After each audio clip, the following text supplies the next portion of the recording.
So as we begin this new year, I think it's time to finally address the topic that I'd rather not address, but as with everything with this, I feel like God's put it in my heart, and it's probably time to go there. And that is, I think, the biggest thing that keeps us from living boldly Christian is shame. And that is shame that we carry from our lives being imperfect, of us not being those perfect examples as Christians.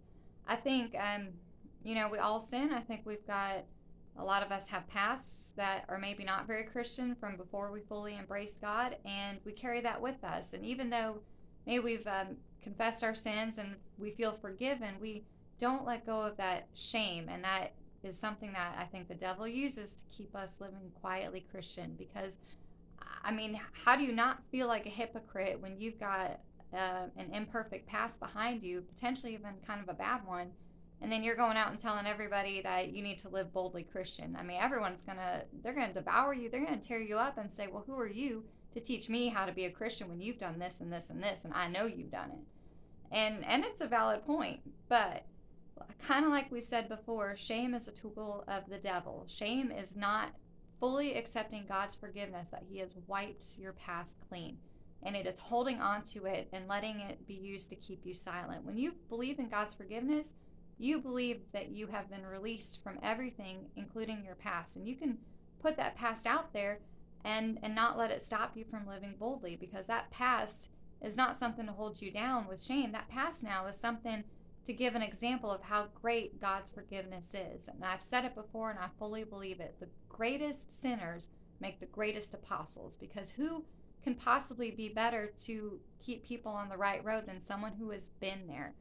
And we've seen it in the Bible. I mean, God made disciples out of some of the worst people. You've got Saul, the Christian killer, who ended up being one of the greatest founders of the church. You have King David from the Old Testament, who fell in love with the married woman and devised for her husband to be killed so he could have her. I mean, these are some pretty terrible things, but it's always different when it's somebody else's sin. It's always different when it's somebody else's shame.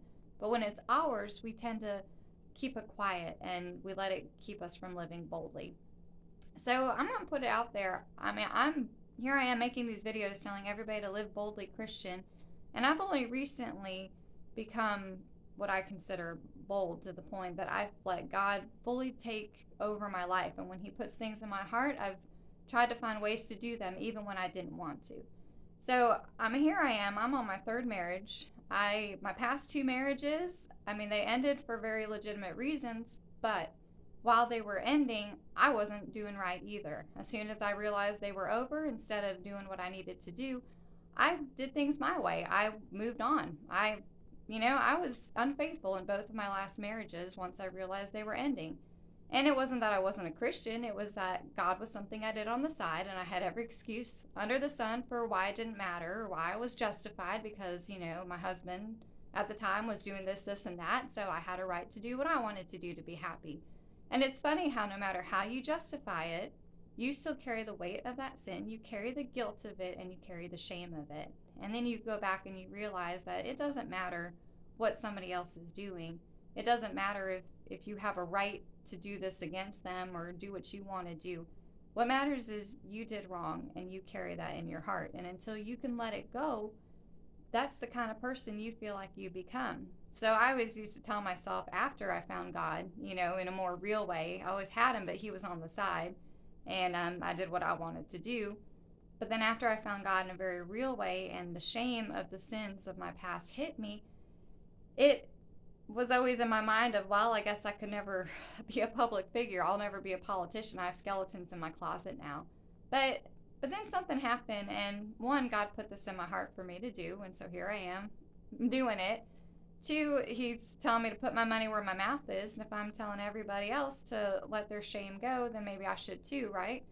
So here I am putting the sins of my heart out there of me being unfaithful in my past marriages, and being on my third marriage, so that I can, put my money where my mouth is and say, hey, anyone can let shame go, because now I've realized by putting it out there that if anyone that I know or any friends of mine are struggling with that sin or that temptation, there is no better person to help them do better than me because I have been there. And that goes for everyone. That goes for people who are drug addicts, people who've been out of jail, people who have stolen things. Whatever your shameful sin is, by getting it out there, one, you're doing what we always tell our kids to do of if you're going to be dishonest or do something wrong, at least let me know about it because I can you're going to have a consequence, but at least I can respect that you're honest about it. So let's try to live up to what we teach our own children to do of be honest when we screw up and not hold it as a shameful secret to keep us quiet. But also it helps other Christians live better lives because we can put out there that hey, we've been down that road. Whatever your deadly sin is that you struggle with, if you can find someone who's been there and crossed over, you can make a world of difference to help them from making those same mistakes. But people, you can't approach someone who seems too perfect and holier than thou. You want to find someone who's been there.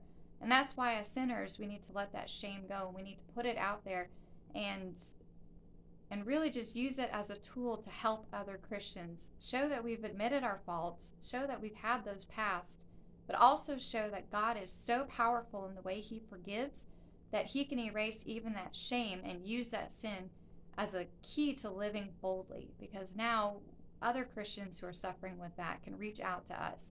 And and of course some people are going to use it against you. Some people are always going to hold that as a tool to try to bring you down. But it reminds me of when I was watching this clip of Mike Lindell, and he was doing a talk show, and someone had brought up of, hey, the government's trying to dig into your past and find some skeletons in your closet so that they can blackmail you. And he just laughed and he said, well, how about they read my book? It's all in there.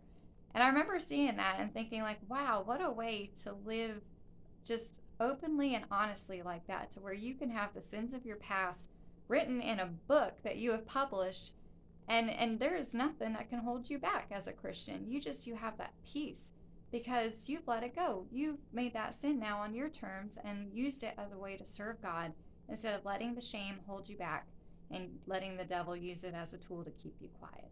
So I'm going to say this new year, see if you can reach down inside, find that sin from your past that holds you back in shame, and see if you can come out with it. If you've wronged someone, speak up and tell them, I have wronged you. If there's a consequence that goes with it, embrace that consequence and embrace the peace that comes with it no longer being a secret, shameful piece inside of you. And use it as a way to teach other Christians and let them know that that you've been there. Everyone struggles with some sort of deadly sin. I believe it to be true.